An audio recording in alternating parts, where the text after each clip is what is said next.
Netherite is the best material in Minecraft, but it can be difficult and take a long time to get. So in this video, I'll show you the fastest ways to mine Netherite in Minecraft from early to late game. Netherite does not just spawn deep underground, it can actually spawn anywhere inside of the entire Nether. In fact, sometimes you can randomly be breaking netherrack at high levels and run into a piece of ancient debris. However, it is most common and most concentrated around Y14 and Y15. As you can actually see on this chart right here, we do have some of it across the rest of the Nether, but the amount concentrated around those Y levels is way more than the rest of it, and also of course it's not right in the lava lakes itself. And so in every single method of mining it, you always want to be that your targeted blocks are Y15 and Y14, or on your coordinates display you want that to appear as Y14. You also want to have chunk borders on. That's done by holding down F3 and then pressing G on your keyboard. If you are not on Java Edition, what you can also do is you can go to coordinates that are able to be divided by 16 blocks, or as an even easier method, simply look at your coordinate screen on Bedrock Edition and mine down to 0, 0. That's because at this exact junction right here you'll notice on Java it is a chunk border, and on Bedrock it is as well. So then basically you can mine along these chunk borders by simply mining spokes out from the central section like this that will travel in all the different directions and lead you along those chunk borders for as long as you mine on them. And you'll notice as we travel along these, one of our coordinates always stays as 0, and it would be the same thing in Bedrock Edition, as that's a guaranteed chunk border. The reason why you want to mine along chunk borders is basically because then there's more possibilities for netherite there. It's definitely not 100% vital, but it is something I would suggest if you want to get just a little bit more on your mining expeditions. So what supplies do you need to mine netherite with the bed method? It's pretty simple. You want to have at least iron armor, although it's not technically required. You also want to have a good supply of planks as well as wool blocks, which I would suggest through one of my micro farms. As you can see right here, you can get absolutely insanely large amounts of wool very quickly. Personally, I would suggest mining with maybe lime wool or some other color that's incredibly contrasted to the netherrack. I would also suggest a couple splash potions of fire resistance. If you have a lot of fire resistance at this point, you should definitely be drinking it so that you always have that effect. But if you don't, a splash potion is great because you can throw it at your feet in case of an emergency and you'll instantly get that effect. And a good source of food, as you'll get quite hurt quite quickly. And a crafting table to craft these beds. So to start, we want to basically make sure we're at these chunk borders, then simply place all these blocks in the crafting table and craft as many beds as you can. You just want to make sure to leave a little bit of room for these things to stay in your inventory. Then you want to go down one of these chunk border tunnels and just mine along them for quite a while, and once you've gotten to a certain point along the tunnel, something will change. You'll notice that there's a line across here. Now if you're on Bedrock you can tell this because your coordinate on this axis will then be divisible by 16. So for instance right here, this is at 16 on our XYZ menu. It would be the same on Bedrock, just from this one edge, counting 16 blocks every time. And you can just dig down this section on either side of that chunk border and place down one of your beds. Before you right click on it, what I would suggest is also mining a little bit further away, just so that you do not lose your path. Then go back here and you want to right click on that bed and make sure that you're down here below it so that you have this block in front of you. That'll protect you from dying from explosive damage. Then when you right click on there, punch the fire out beneath your feet and take a look around, and you'll see we have this sort of fiery area here that we've just mined out. Take up some of the netherrack that you've mined out and place down some blocks going outwards from there. Being careful of lava, of course, if you do not have fire resistance. Then place down a second bed, go back down here, right click on that bed again, and of course you will lose some more HP, so make sure to eat some more of those cooked pork chops, and you'll see a pretty large area that's been mined out here that you can now take a look for netherite in. We can't see any netherite here, and it's usually best just to keep going with these kinds of methods. However, we can actually make this twice as efficient next time by going over this way and digging out this direction, and also digging out the other direction so that both tunnels are fully mined out. We can also grab the beds here and place one on this side and place a bed on this side. That way we can right click on this bed. We can of course fully go through the process of mining out this whole side with the beds. And once we've done that, we can also right click on this side as well, breaking this bed. That way we have 2 bed explosions per section here, as you can see. We'll just head over to the next chunk border here, mine out both directions, and repeat the process until we find something. The netherite itself cannot be effectively mined unless you have a diamond pickaxe or a netherite pickaxe, but you basically need a diamond pickaxe to go to the nether anyway, so it doesn't really matter. A good variant to the bed mining method method that I would suggest if it's feeling just a little bit too dangerous for you is to bring some doors as well as some slabs. The first thing you can do with the slabs is basically you want to mine out these tunnels on either side. You then want to mine the block beneath your feet while not standing on it because there may be lava beneath, and place down an oak slab there. Then you can explode these and take way less damage in the process. If you look at a Minecraft player, the bottom half of them is much more vulnerable to explosions than the top half, and so because of this, by being just a half block lower, it makes us much more protected from that explosion. So there's actually a really great modification to this method that I would suggest doing. And if you're wondering what the doors are for, bringing those, well, basically these doors can be used to block lava, but I would suggest bringing warped doors in Bedrock because doors can burn inside of that edition.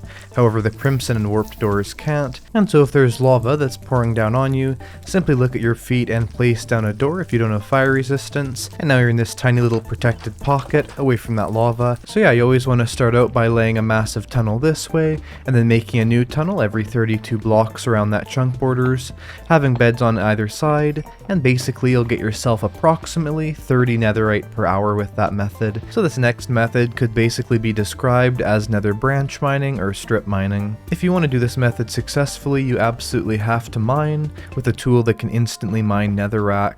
An unenchanted golden pickaxe can actually instantly mine netherrack, although it cannot instantly mine blackstone or anything like that. And if you want a really good pickaxe, like let's say the one right here where we have efficiency 5 on a netherite pickaxe with unbreaking 3 and mending, you do not need it because an efficiency level as low as efficiency 2 on a diamond pickaxe will also be able to instantly mine netherrack. You'll notice what I'm doing right here. This is basically the pattern you want to do when you're instantly mining the netherrack, and that is to be mining along the chunk borders in a 2x2 just like this along the space. You can do it in different ways, but I found by sort of wiggling around where I'm looking like this, I can really easily plow through a lot of blocks. Some people actually prefer mining it like this when they're just going through huge areas, mining out massive sections. You can do that also, but I found one of the quickest and best things to do is to simply run through here just like this along those chunk borders. You're basically mining out as many blocks as you possibly can anyway, although of course when you run into ores it takes a little bit more time. This method, although it may not seem like it, is actually one of the quickest you can do without using really expensive material. But of course you can feel free to look around a wider area just like this when you're mining through here, being sure to stay around that chunk border, and you can notice as we go through here, we're digging out a massive amount of blocks. Again, of course, just the more disorganized you are, the longer it'll take. Now if you want to do this in Bedrock, as of course you don't have this awesome feature of basically a guidelines of where to mine on these chunk borders, what you can do is you can basically use that 16 block dividing method. So go to 0, 0 or some place that's really easily divisible by 16 and then just mine a tunnel there. Now if you're done with this tunnel, go to the center and dig 16 blocks in one direction just like this till you get to a new area. You could of course also mine this in the 2x2 tunnel like this. Then at this area, making sure your coordinates match as well, you can then start a new tunnel going this direction as well as this direction. And of course if the coordinates are correct both ways, you can actually mine all 4 ways from that chunk border, which makes it incredibly useful. Also for this, you want to make sure you're at Y level 14 and be aware you can mine into lava like this.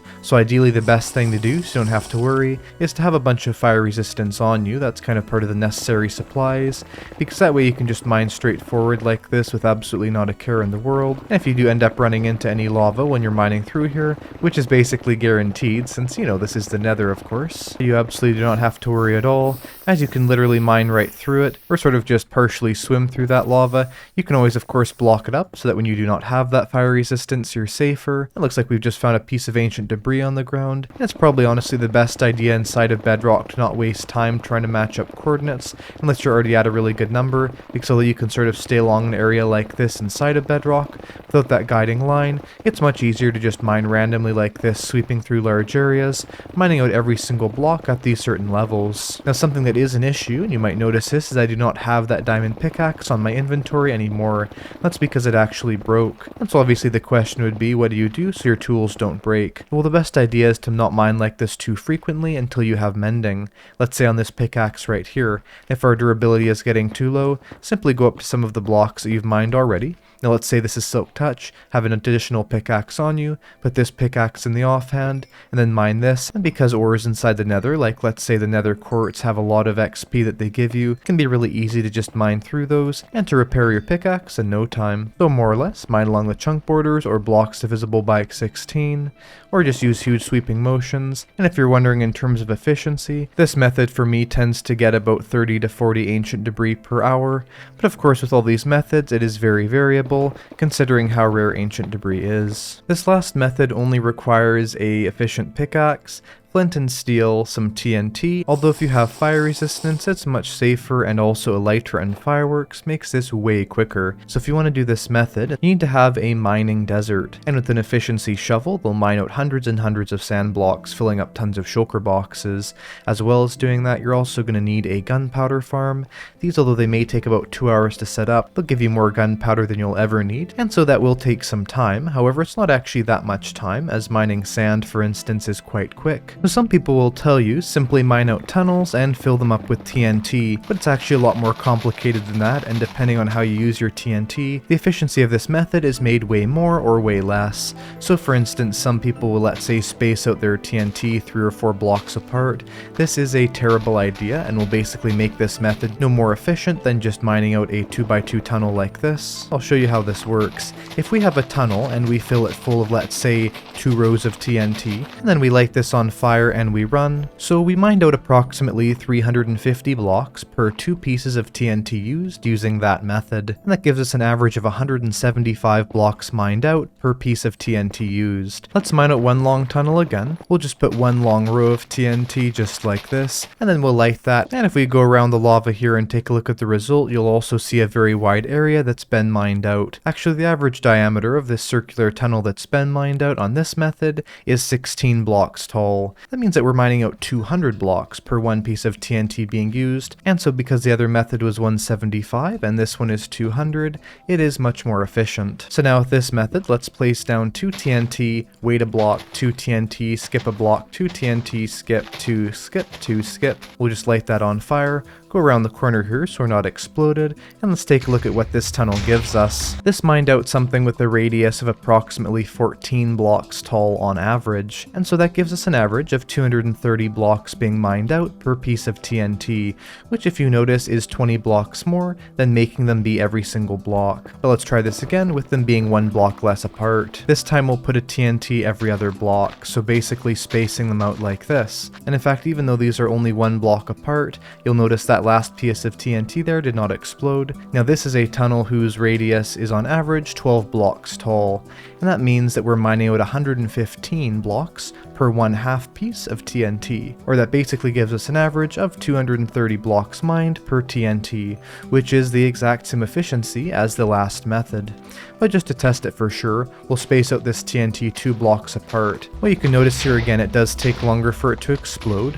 And what kind of a tunnel is this mining? This tunnel is an average of only 10 blocks tall. That means that per 1/3 TNT, we're only mining out about 80 blocks, which averages again to a little over 230 blocks mined out per piece of TNT, which is basically the same efficiency as the other 2 methods. But now that we know the most efficient method of placing the TNT, what's the most efficient way of doing this method in general? You want to be at Y level 14 and dig out these strip mine tunnels along chunk borders if you can, as it's still definitely beneficial to have the exploded area be along these chunk borders. Find an area where you can make a tunnel that is insanely long. We're talking at least 100 blocks long, but I would suggest even longer than that. Basically as long as you can possibly make it is the best idea. There's really no point of individualizing this. You see, I've seen a lot of people, they'll mine out small tunnels, explode them with TNT, mine out another small tunnel. No, that's really just not a good idea. What you want to do is you want to mine out as long of a tunnel as you possibly can. Alright, so let's say we mined a tunnel that's long enough. What you want to do is place down 2 TNT, skip, 2 skip, 2 skip like this. Alright, we've now run out of TNT to place down and we're at the end of our tunnel. What you now want to do is you want to keep mining this direction for quite a while, crouch and right click on the TNT here. What this will do is it'll light the TNT on fire, then you have extra time to go away because you're not directly igniting it. We can watch it going this direction just for an insanely long period of time. Alright, so it's mined through all of here. What you want to do now is you want to make sure you have fire resistance. We already have the effect. Also, if you have feather falling, this is much better as well, and elytra. So either you'll just run through here, mining all the ancient debris that's been exposed, closed, or even better, just get your lighter on with fireworks and fly through the super long tunnel, and you can super easily not only see that TNT at the end start to explode more, just be aware not to go too quickly or you'll run right into it.